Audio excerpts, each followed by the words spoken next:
হৃদয়কে আমরা দোষারোপ করছি না। এই বাহিনীর মধ্যে আমার নিজের আত্মীয় রয়েছে, নুরুল আকবরের আত্মীয় রয়েছে, আমার পাশে হাসান মাহমুদের আত্মীয় রয়েছে, এখানে যারা আছি তাদের আত্মীয় স্বজন বাহিনীতে রয়েছে। এই বাহিনীটা আমাদের বাহিনী। সুতরাং এই বাহিনীকে কারা আজকে কলুষিত করার চক্রান্ত করছে, চেষ্টা করছে, সেটি আমাদের খতিয়ে রাখা দরকার।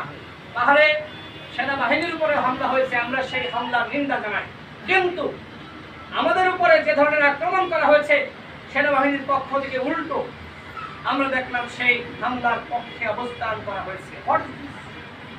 এগুলো এই রাষ্ট্রে আমাদের বসবাস করতে হবে না? আমরা কি রাষ্ট্রে অস্থিরতা চাই? আমরা তো শৃঙ্খলা চাই। আমরা সবসময় বলেছি গণ অধিকার পরিষদ সরকারকে সহযোগিতা করতে চাই, কিন্তু এই সহযোগিতাকে দুর্বলতা মনে করে সরকার আওয়ামী লীগের পুনর্বাসন করেছে। আমরা বারবার বলেছি এই সচিবালয় আওয়ামী লীগ, পুলিশে আওয়ামী লীগ, বিজিবিতে আওয়ামী লীগ, গ্রামে আওয়ামী লীগ, প্রত্যেকটা বাহিনীতে আওয়ামী লীগ, সেক্টরে আওয়ামী লীগ, দপ্তরে আওয়ামী লীগ, তাদেরকে বিতাড়িত করে নির্মূল করেন, আমাদের কথা শোনা হয়নি।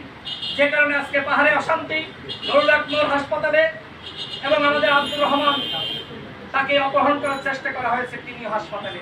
আক্তার হোসেনকে আক্রান্ত করা হয়েছে, বিএনপির মহাসচিবকে আক্রান্ত করা হয়েছে। আজকে জুলাই যোদ্ধারা এইভাবে এই রাষ্ট্রে অনিরাপদ। আর সুখে আছে কারা? এই যে আমাদের উপদেষ্টারা, তারা 104 জন নিয়ে জাতিসংঘে আমোদ ফুর্তি করার জন্য গিয়েছে। আর এই দেশে আমরা তো নিরাপদ